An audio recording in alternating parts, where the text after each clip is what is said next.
هي الحلقات تحفظني بآيات من القرآن، هي الحلقات تملأني بحب المصطفى العدنان، هي الحلقات تحفظني بآيات من القرآن، هي الحلقات تملأني بحب المصطفى العدنان، وأخلص نيتي دوما لرب واحد ديان بروح ملؤها طهر. Sure Kasas tefsiri 10. ayetten başlayıp okuyayımız inşallah. Bismillah, elhamdülillah, salatu vesselam ala Resulillah. Esselamu aleyküm ve rahmetullahi ve berekatuhu. Tövende dehtanlağa İbn Kesir rahimahullah'ın Kur'an-ı Kerim tefsiri Uygurca tercümesi Kasas suresi 10. ayetten başlayıp okuyayımız inşallah. Euzubillahimineşşeytanirracim. Musa'nın anısı Musa'nın Firavun'un koluğa düşüp kalganlıkını anlap es hoşunu yokattı. Onun Allah'ın balını kaytırış vədisiga işengüçlerden boluş üçün onun köңlünü hatırcam kılmagan bolsak, o balını aşkarlap koyğılı tas qalgan idi. Anası Musa'nın hemşirisiga xabarını uqış üçün Musa'ga ergeşken dedi. Hemşirisi Musa'nı jiraqdan körüp turdi. Halbuki ular onu tanımaydı. Öz anısı kelişten ilgiri Musa'nı süt emgüzgüçi ayollarının emitişini tostuk. Musa'nın hemşirisi sizlarga Musa'nı bakıdığan obdan bir ailini köztüp koyayım. Ular Musa'nı ixlas bilen bakıdı dedi.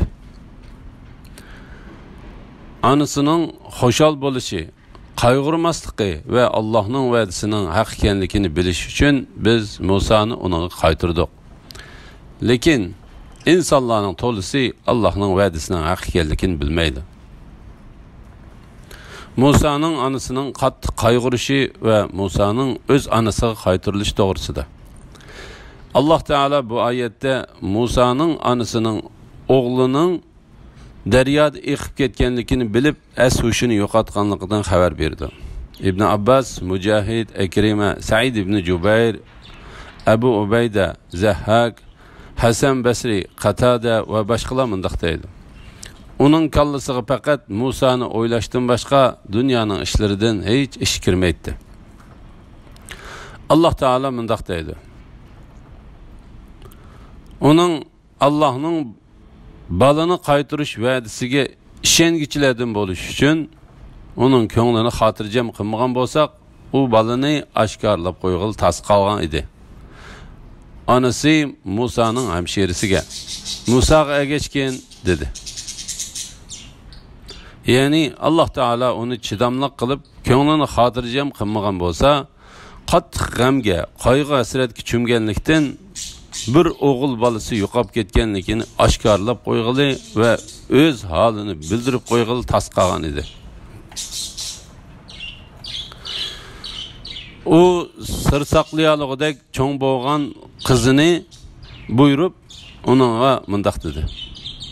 Musa'ga ergeçken, yani Musa'nın ızığı tushgan, onundan xabar olgin, shahar atroflaridan onun nima bo'lganligini uqqan. Musa'nın hemşirisi bu iş üçün öyden çıktı. O Musa'nı yıraqdan körüp turdi. İbn Abbas onu bir yandan körüp turdi deydi. Mujahid onu yıraqdan körüp turdi deydi. Qatada xuddi o Musa bilen kari yo'qdek sezdirmey onun qarashga başladı dedi. Bu iş mundaq idi. Musa aleyhisselam Firavun'un öyüdün orun aldı. Bu padişahın ayalı Musa'ga amraq bolup qalgan ve onu Firavun'un qoludan qutuldurup algan çağda onu imitiş üçün ordudaki enik ayal anılağı Musa'nı berdi. Musa ulanın birinin emgil onumidi. Andın ula onu emitişkim münasip birer ayal tepilip qala degan ümit bilen onu bazağa elip çıktı. Musa'nın hemşirisi onu ulanın qo'lida ko'ygan chaqda haqiqiy ahvolni oshkorlab qo'ymadi. Ulamı bu qizning nima ish bilan yurganligini sezmadi. Öz anası kelishdan ilgari Musa'ni sut emizgichi ayollarning emitishidan to'sdik. Ya'ni uni vaqtliq harom qildik. Bu Musa'nın Allah Teala'nın dergahida izzet ikromlik bo'lganligi va Alloh taolaning uni o'z onasidan boshqa birini emitishdan saqlaganligi uchundir. Chunki pok va yuksak Alloh buni uning emitilishi uchun o'z onasiga qaytarilishining sababi qilgan edi. Shundaq bo'lganda onasi ilgariki qo'rqinishdan xotirjam bo'ladi. Musa'nın hemşirisi onu emitadigan ayol izlab hayronlik ichida yurganligini ko'rganda sizlarga Musa'ni obdan boqadigan bir oilani ko'rsatib qo'yaymi? Ular Musa'ni ixlos bilan boqadi dedi. İbn Abbas mundaq deydi. Musa'nın hemşirisi bu so'zni qilganda ular uni tutib elib berib ustidan shikoyat qildi. Ular uningga u ailedekilerinin Musa'ni ixlos bilan boqadiganligini, uningga ko'yinadiganligini sen nereden bildin dedi. Hemşirisi ularga. Ularning uni ixlos bilan beqishi, uningga ko'yinishi, ularning padişahning xo'shalligiga ko'ngil bo'lganligi va padişahning manfaatini ko'zlaganligidir dedi.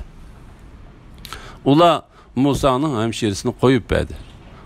Ularga bu so'zni qilish bilan ularning aziyat yetkazishidan qutulib, ular bilan Musa'ni onasining yoniga elib kirdi.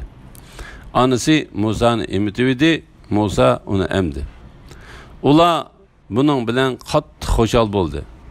Xo'sh xabar yetkazguchi padişahning ayolining yoniga qarab ketdi. Asiya Musa'ning onasini chaqirtib kelib, uningga iltifot ko'rsatdi. Asiya ameliyatda uning Musa'ning onasi ekanligini bilmaydi.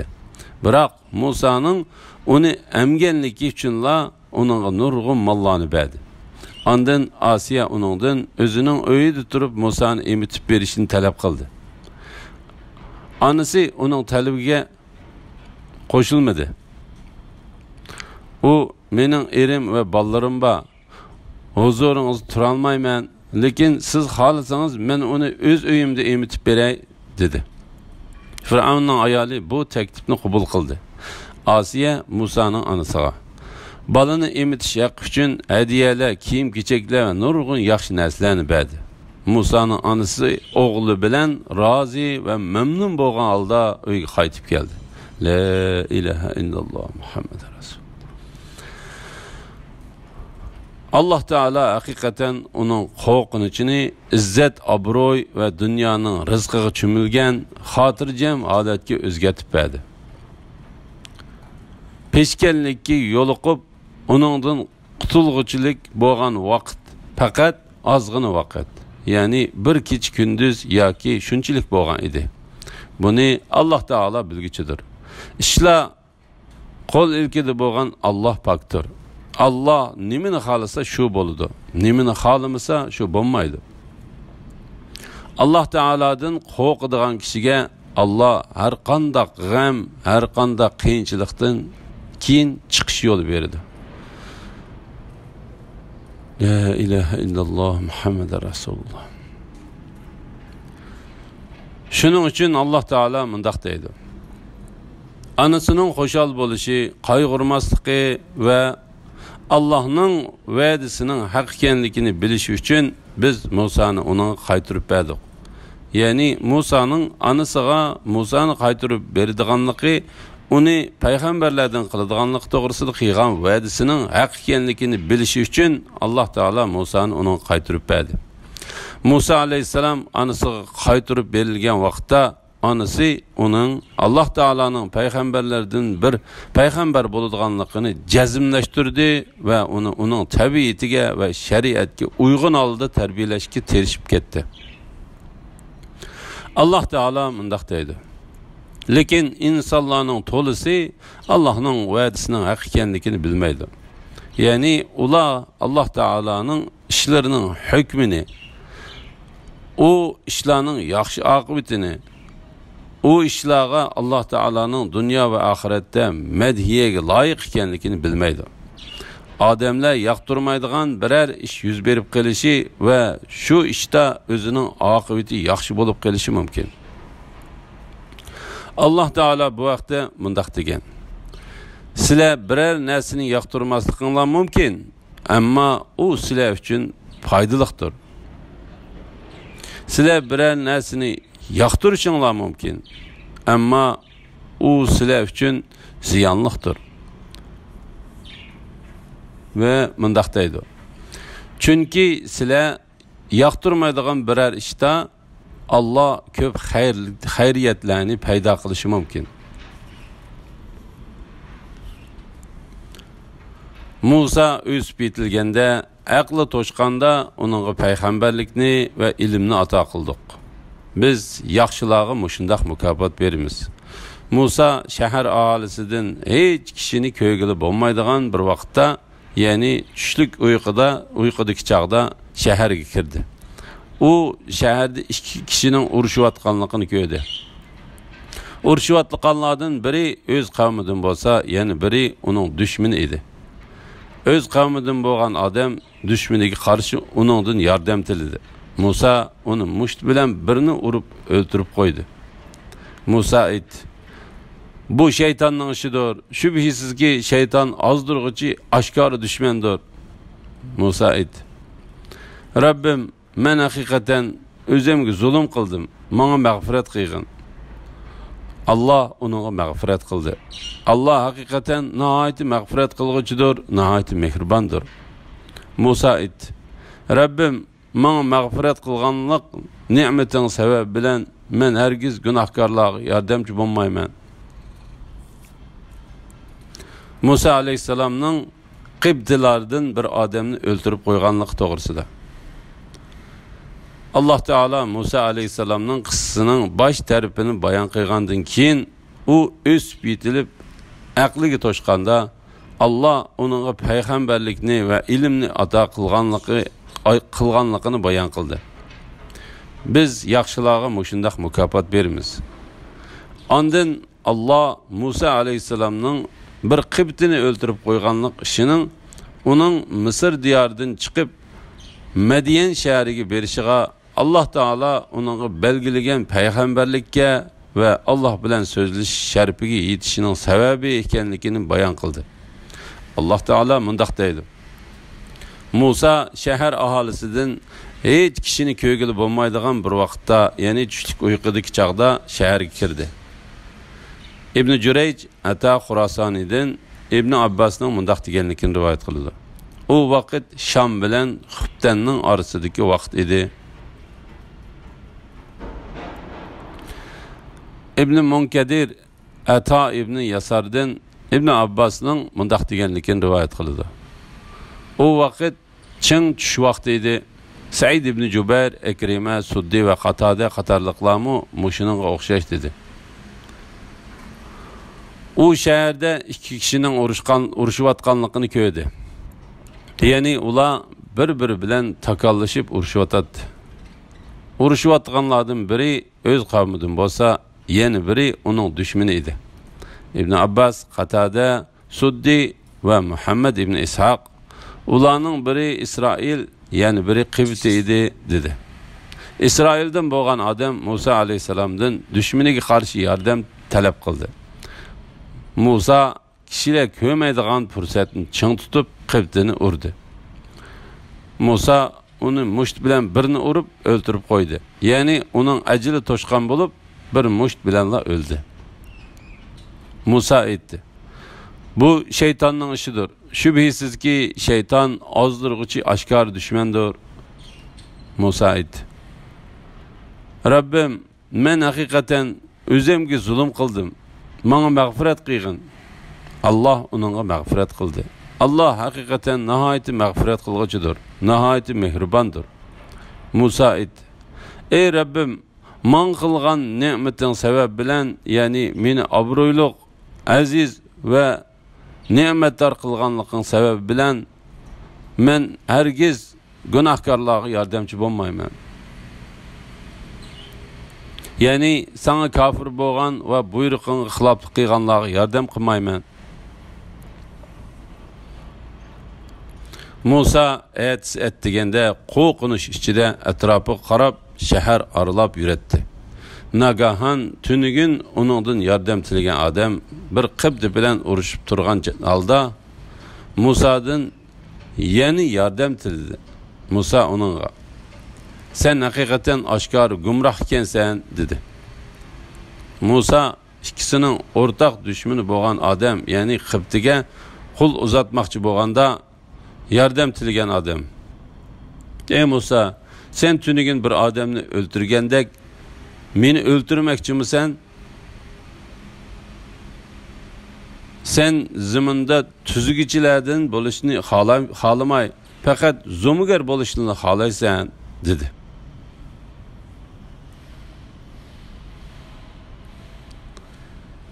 O'lgüchining sirining pash bo'lishi to'g'risida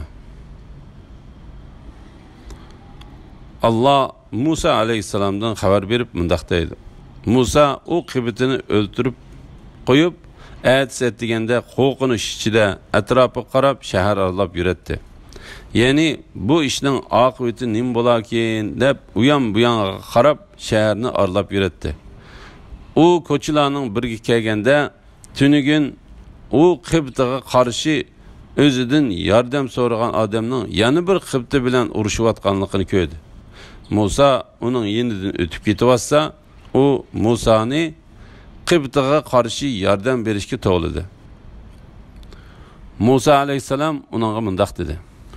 Sen haqiqatan oshkor gumroh ekansan, ya'ni oshkor ozg'un, yomon ishni ko'p qiladigan odam ekansan. Ondan Musa u qibtiga qo'l sanmoqchi bo'ldi. İsraillik o adam Musa'nın bu sözünü anlagandan keyin özünün acizligi, zayıfligi ve hatalaşkanlığı üçün Musa'ni çokum özünü urg'ili keldi deb o'ylab, özünü qo'g'dash üçün mundaq dedi. Ey Musa, sen tunugin bir odamni o'ldirgandek meni o'ldirmoqchimisan? Bu vaqani faqat uning bilan Musa aleyhisselamla biletdi. Onu anlagan bu qibti onu esidi çın tutup, ondan Fir'avnning darvozasi oldiga berib, onunğa bu xabarni yetkizdi. Fir'avn bunu bilgandan keyin uning g'azabi toshdi ve Musa'ni o'ldirmoqchi bo'ldi.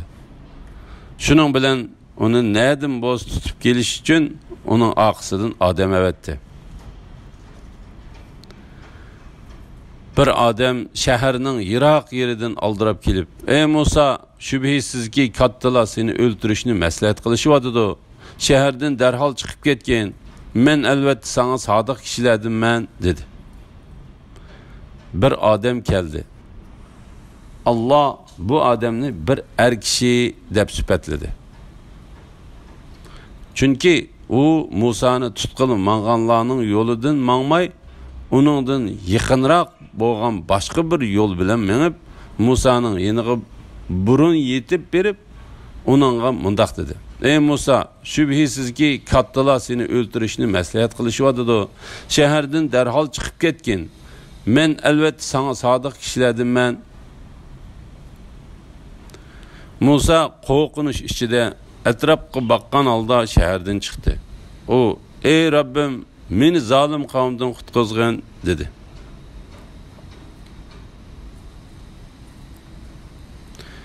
O Medyen tarafga yuzlangan chaqda Rabbim meni to'g'ri yo'lga yetaklashi mumkin dedi.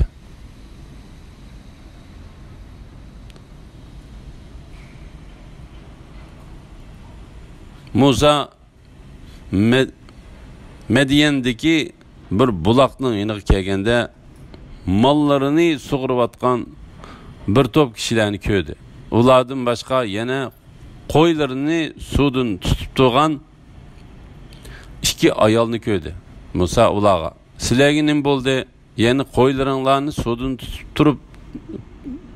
suvdan to'sib turibsizlar-ku" dedi. Ular, "Padişalar qo'ylarini sug'urib bo'lgandan keyin andın biz sug'urimiz, atımız bo'lsa yashinib qolgan bo'vaydir dedi. Musa ularning qo'ylarini sug'urib berdi.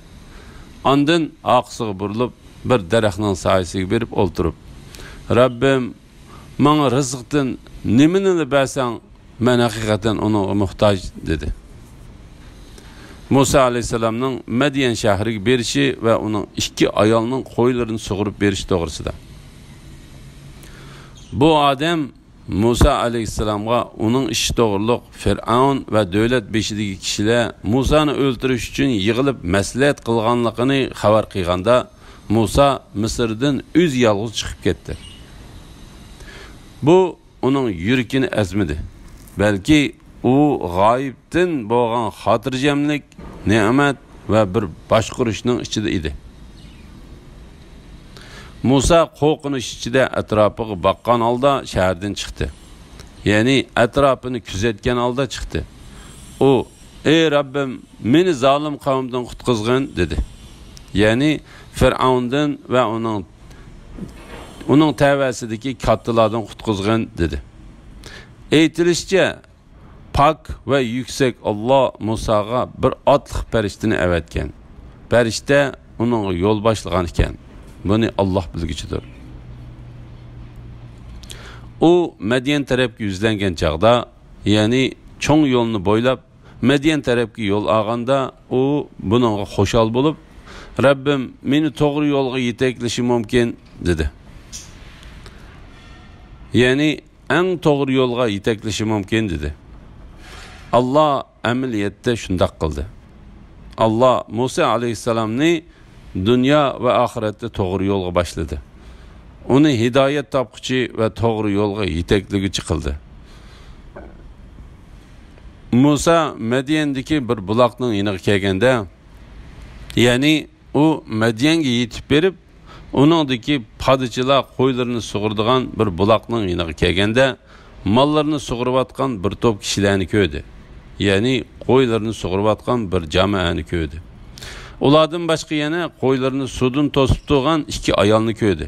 Ya'ni u ikki ayol qo'ylarini ana shu podsholarning qo'ylari bilan aralashib, buloq bo'yiga berib qolsa, o'zlarining ulardan azar yeyishidan qo'rqib to'sib turadi. Musa aleyhisselam u ikki ayolni ko'rgan chaqda ularga ichi og'rib yordam qilg'isi keldi. Musa ularga, "Sizlarga nim bo'ldi? Ya'ni qo'ylaringlarni suvdan to'sib turibsizlar-ku" dedi. Ya'ni podsholar bilan buloq bo'yiga bormasliklaringlarning sababi nima? Ular podsholar qo'ylarini sug'urib bo'lgandan keyin andin biz sug'urimiz. Atimiz bo'lsa yashinib qolgan bo'vaydir dedi. Ya'ni ular buloqni bo'shatmoqcha bizga qo'ylarimizni sug'urish navbati kelmaydi. Mana bu sen ko'rib turgandek qo'ylarimizni to'sib turishimizning sababidir dedi. Allah Teala mundaq deydi. Musa ularning qo'ylarini sug'urib berdi. Andin aqsiga burilib bir daraxtning soyasiga berib o'ltirib, "Rabbim, menga rizqdan nimani bersang, men haqiqatan unga muhtoj" dedi. Ata ibn Sa'ib mundaq deydi. Musa aleyhisselam, "Ey Rabbim, menga rizqdan nimani bersang, men haqiqatan unga muhtoj" deganni u ayollarning biriga anglatib turib dedi.